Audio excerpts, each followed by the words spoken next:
श्री सिद्धनाथ देवस्थान ट्रस्ट खरसुंडे यांच्या या असणाऱ्या कारभाराविषयी, त्या ट्रस्टविषयी, त्या ट्रस्टवर फौजदारी गुन्हा दाखल करून त्यांना कायमस्वरूपीचं जेलमध्ये टाकण्यासंदर्भामध्ये सगळे पुरावे मी आज या ठिकाणी घेऊन आलेला आहे.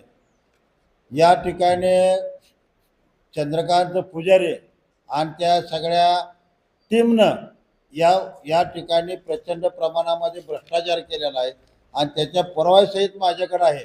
त्याच्यामुळं माझं म्हणणं आहे असं की ह्या देवस्थान ट्रस्टमध्ये असणारा जे ट्रस्ट आहे त्यांना बरखास्त करून त्यांना कायमस्वरूपी घरी बसवा, ह्या दृष्टीनं आम्ही ह्या पत्रकार परिषद घेतलेलं आहे. या ठिकाणी माहितीच्या आधाराखाली माहिती काढून या ठिकाणी आत्तापर्यंत जो विषय 25 किलो चांदी गायब झालेला होता, गायब नसून ह्या चंद्रकांत पुजारी त्याच्या टीमनं चोरून नेलेला आहे. सर्व कालवा झाल्यानंतर त्याने आणून बसवलेला आहे.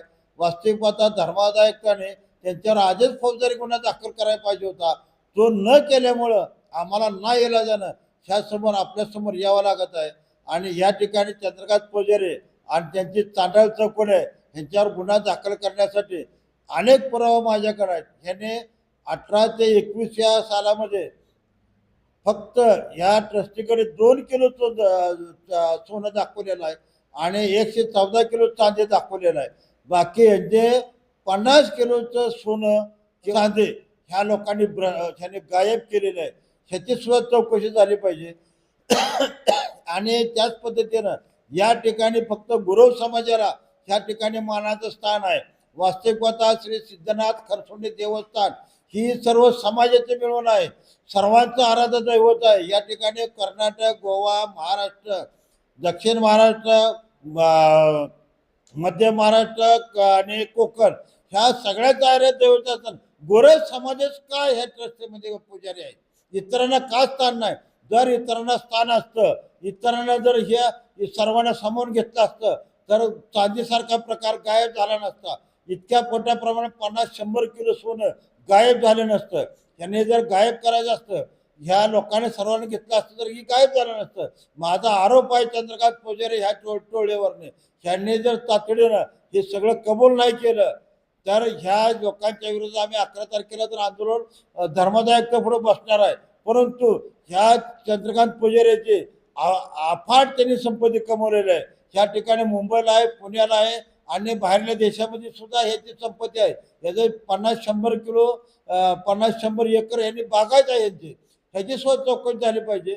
आणि सर्वसमावेशक असणारा हा सिद्धनाथ देवस्थान आहे, सर्व सामाजिक झाला पाहिजे. ह्या बॉडीला बरखास्त केलं पाहिजे आणि त्या ठिकाणी प्रशासन नेमलं पाहिजे. आणि प्रशासन नेमत असताना जे आतापर्यंत त्यांनी भ्रष्टाचार केला आहे त्या प्रशासनाला आमची विनंती आहे, धर्मदायित्वाला विनंती आहे की तुम्ही तातडीनं कुणाचे मोजाबिजा न करता ह्यांना धर्मदायित्वाला विनंती आहे, या ट्रस्टीला तुम्ही पाठीशी घालू नका, कारण तुमच्या विरोधात आम्हाला आंदोलन करावं लागेल. अशी वेळ येऊ देऊ नका. ट्रस्टीवर तातडीनं फौजदारी गुन्हा दाखल करून ह्या सगळ्या ट्रस्टींना बरखास्त करण्यात यावे अशी आपली या ठिकाणी मागणी आहे. त्याचबरोबर या ठिकाणी असणारा जो सोयीसुविधेचा विषय, लाखो कोट्यावधी रुपये ह्या चांडाळ चौकडीनं कमवलेले आहेत चंद्रकांत पुजारी आणि त्यांच्या टीमनं. या ठिकाणी सोयीसुविधा नाहीत. या ठिकाणी वाचनालयाची सोय नाही, ग्रंथालयाची सोय नाही, शौचालयाची सोय नाही, पाण्याची सोय नाही आणि येणाऱ्या भक्तांना शेड उभा करण्याची सोय, कुठलीही सोय केलं, फक्त पैसे खाण्याचं काम केलं. आज जत्रेला जागा नाही. ह्या खरसुंडी देवस्थानला असणारे जे खरसुंडीचे देव 2 वेळा यात्रा भरते, परंतु हक्काचं असं स्थान नाही, हक्काची जमीन नाही.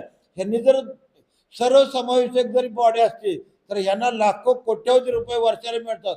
यांनी किमान 50 नाही तर 100 एकर जागा जर घेतली असते ताब्यामध्ये तर आपल्याला इथून पुढच्या काळामध्ये अतिशय जोमाना इथनं अनेक वर्ष पिढ्यानपिढ्या चालणारी यात्रा आहे. ही यात्रा बंद पडायची वेळ आलेली ह्यांच्या कर्तृत्वामुळं. कारण या ठिकाणी आता जत्रेला जागाच नाही. आटपाडी रस्ता पॅक झालेला आहे, वलवड रस्ता पॅक झाला आहे, नेलकर्जी रस्ता पॅक झालेला आहे, सगळं प्लॉटिंग पडलेलं आहे.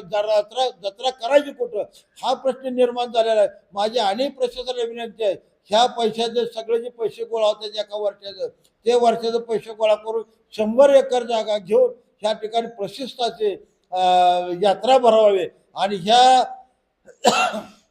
चंद्रकांत पुजारी ह्या आणि ह्यांना टीमना तातडीने ह्यांच्यावर कारवाई करून फौजदारी गुन्हा दाखल करावा अशी आपली मागणी आहे. त्याचबरोबर या ठिकाणी माहितीच्या अधिकाऱ्याखाली आम्ही माहिती घेतली असता सन 2012 ते 2016 या काळामध्ये ऑडिट झालेलं नाही. आमचं असं म्हणणं आहे ह्या काळामध्ये त्यांनी 50 किलो सोनं ही ट्रस्टीनं गायब केलेलं आहे आणि त्याच्यामुळं आम्हाला ह्यांच्या विरोधात तक्रार आणि ह्याच्यामध्ये जर ऑडिट केलं नसेल तर धर्मादायुक्त का गप बसले? कारण धर्मादायुक्त आणि ह्या दोघांचं संगनमत आहे. अनेक व्यापाऱ्यांचं म्हणजे गोल्ड म्हणजे ते दुकानदार आहेत ह्या दुकानदाराचे सुद्धा आम्हाला फोन येतात. आम्ही भाविक आम्ही देवाला आम्हाला देव पावलेला आमचं देव कुलदैवत आहे त्यासाठी आम्ही वाटेल ते करायला तयार आहे पण ही घाण काढा असं त्यांचं म्हणणं आहे. त्याच्यामुळं आमचं म्हणणं असं आहे की ह्या 2004 वर्षामध्ये त्यांनी प्रचंड प्रमाणात भ्रष्टाचार केलेला आणि ही माणसं गेल्याशिवाय आम्ही गप्प बसणार नाही. येणाऱ्या काळामध्ये तीव्र स्वरूपाचं आंदोलन धर्मादायकच्या समोर करावं.